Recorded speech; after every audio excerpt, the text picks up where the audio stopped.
Senhor colocou no nosso coração para a gente refletir é o Salmo 46. E aí, se você puder abrir a sua Bíblia, no Salmo 46, um dos salmos mais conhecidos, né, da Bíblia, talvez depois do 23 e do 91, um dos mais conhecidos da Palavra de Deus. Eu quero trazer uma reflexão rápida sobre o Salmo 46, que diz assim: Deus é o nosso refúgio e fortaleza, socorro bem presente na angústia. Pelo que não temeremos, ainda que a terra se mude, e ainda que os montes se transportem para o meio dos mares, ainda que as águas rujam e se perturbem, ainda que os montes se abalem pela sua braveza. Há um rio cujas correntes alegram a cidade de Deus, o santuário das moradas do Altíssimo. Deus está no meio dela, não será abalada. Deus a ajudará ao romper da manhã. As nações se embraveceram, os reinos se moveram. Ele levantou a sua voz e a terra se derreteu. O Senhor dos exércitos está conosco. O Deus de Jacó é o nosso refúgio. Vinde, contemplai as obras do Senhor, que desolações tem feito na terra. Ele faz cessar as guerras até o fim da terra. Quebra o arco e corta a lança. Queima os carros no fogo. Aquietai-vos e sabei que eu sou Deus. Serei exaltado entre as nações, serei exaltado sobre a terra. O Senhor dos exércitos está conosco. O Deus de Jacó é o nosso refúgio. Amém, queridos? Graças a Deus. Vamos lá, vamos começar a pensar sobre o Salmo 46. O Salmo 46 ele é dividido em três partes. Antes, o Salmo 43, o 46 com 47 com 48 é chamado de trilogia do louvor. Aliás, o iniciozinho, né, do capítulo, né, o verso 1, o verso 2, o verso 3, serviram de inspiração para Lutero escrever um dos hinos mais lindos de toda a história do cristianismo, que é Castelo Forte, o hino 323 do nosso cantor cristão. E o 46, o 47 e o 48, esses salmos, como eu já disse, eles são a trilogia do louvor, são momentos de louvor que o salmista coloca para o povo, né? Expressa o seu louvor e a sua adoração. E vamos analisar esse capítulo, né? Porque o capítulo 46 está dividido em três partes. A primeira parte, que vai do verso 1 ao verso 3, diz que Deus é o nosso refúgio. Quando ele diz assim, Deus é o nosso refúgio e fortaleza, socorro bem presente na angústia. Não temeremos, ainda que a terra se mude, ainda que os montes se transportem para o meio dos mares, ainda que as águas rujam e se perturbem, ainda que os montes se abalem pela sua braveza. Você pode analisar esses três versos de forma literal, ou você pode analisar os versos com uma outra visão. Que visão é essa, pastor? Uma visão figurada, ou seja, ainda que aconteça catástrofes, ainda que aconteça desastres, ainda que a gente fique perturbado sem saber o que está acontecendo no mundo, ainda que tenhamos uma pandemia, ainda que a gente não consiga caminhar, ainda que o medo, a violência, ela atrapalhe a nossa caminhada, ainda que tudo que aconteça dentro da nossa trajetória nos cause medo, nos cause receio, ainda que isso tudo possa vir a atrapalhar, Deus é o nosso refúgio. Ainda que os montes se abalem, ainda que os montes sejam transportados para o meio dos mares, ainda que aconteçam coisas absurdas, coisas fora do comum, nós não temeremos, porque o Senhor está conosco. Ele é o nosso refúgio. Ele é o nosso esconderijo. É ali no Senhor que nos escondemos, é no Senhor que estamos salvos e seguros. É no Senhor que pode acontecer o que for, nós estaremos sempre dentro do seu querer, dentro da sua vontade, debaixo das suas asas. Tem um texto, agora não me lembro a referência, em que Jesus fala: olha, eu queria tanto que vocês estivessem debaixo das minhas asas, como a galinha tem todos os pintinhos debaixo das suas asas. Ele faz essa referência, e é assim que Deus quer que nós estejamos. Assim como a galinha protege debaixo das suas asas todos os seus pintinhos, Deus quer nos proteger, Deus quer nos guardar, nos preservar. Então, quando eu tenho Deus como meu refúgio e fortaleza, eu creio que Ele é um socorro bem presente na angústia, eu não temo.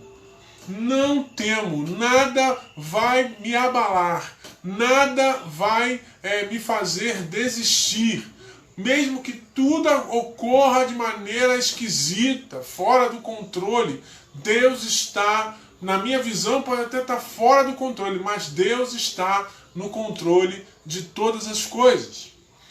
A segunda divisão, a segunda referência que o salmista faz a Deus é que Ele é o nosso libertador. E aí no verso 4 é interessante quando ele fala o seguinte: há um rio cujas correntes alegram a cidade de Deus, um santuário das moradas do Altíssimo.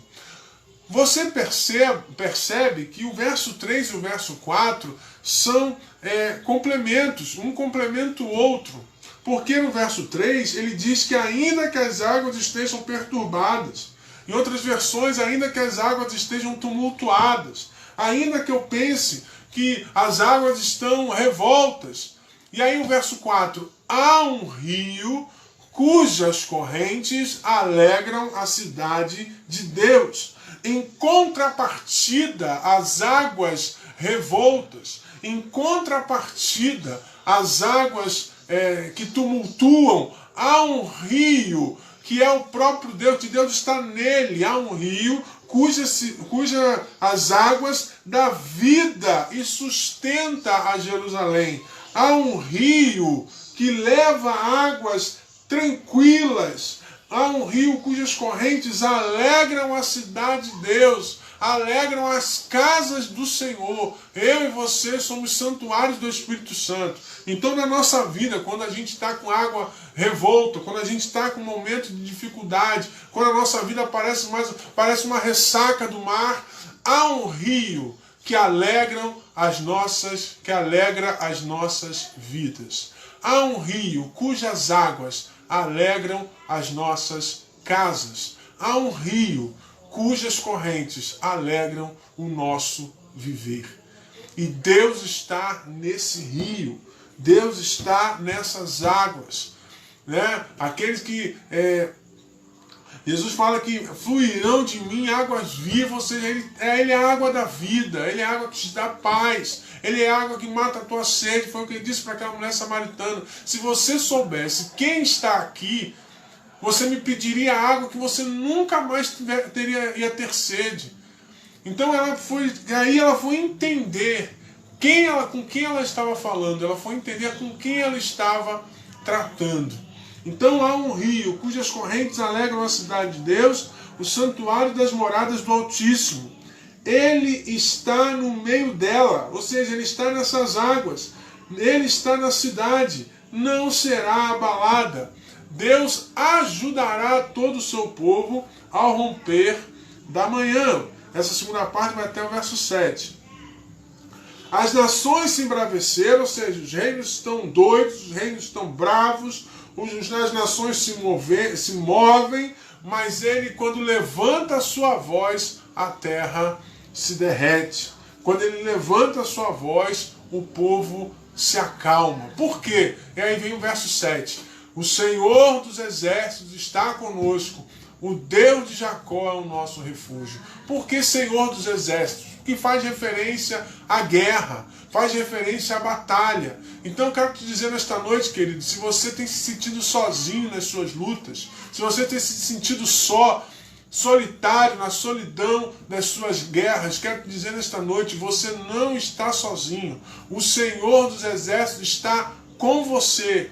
O Deus de Jacó está guardando a tua vida. Creia nessa palavra nesta noite. O Senhor dos Exércitos, Ele está na tua casa, na tua vida, nos teus negócios, nos teus planos, na tua família, nos teus relacionamentos. Ele está guardando você, guardando a sua vida, guardando a sua casa, guardando os seus investimentos, guardando tudo que envolve você, porque Ele não perde nenhuma batalha, Ele não perde nenhuma guerra. Na história do povo, toda vez que o povo perdeu uma guerra porque eles estavam longe de Deus, nenhuma vez quando o povo de Israel estava em acordo, em sintonia com o Pai, eles perderam guerra. Na história de Acã, o povo vai lá, o exército vai lá na cidade de Ai e é humilhado. Morrem mais de 3.000 soldados, uma cidade pequenininha conseguiu matar mais de 3.000 soldados. Eles voltam desesperados, Josué fala assim, Senhor, o que aconteceu? E aí Deus fala assim, levante-se e vai santificar o povo que tem pecado. Eles foram para a guerra sem Deus. Quando você vai para a guerra sem Deus, é derrota. Agora, quando você está ao lado do Senhor dos Exércitos, creia na tua vida, tem vitória para você. Você não será derrotado se o Senhor dos Exércitos estiver com você.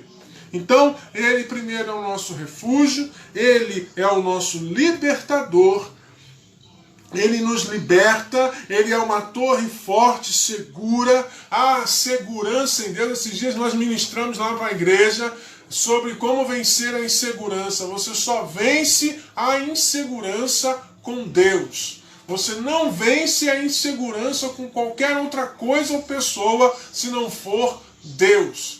Porque é Ele que nos faz seguros. É Ele que nos coloca em lugar seguro. Ok? Então, lembre-se disso. Então, para finalizar essa palavra, no verso 8 ao verso 11. Primeiro, Deus é o nosso refúgio. Segundo, Deus é o nosso libertador. E terceiro, Ele é a nossa paz. Verso 8 diz assim, vinde e contemplai as obras do Senhor, que desolações tem feito na terra. Verso 9, Ele faz cessar as guerras até o fim da terra. Quebra o arco, corta a lança, queima os carros no fogo. Ele faz cessar as guerras. Ele é a nossa paz.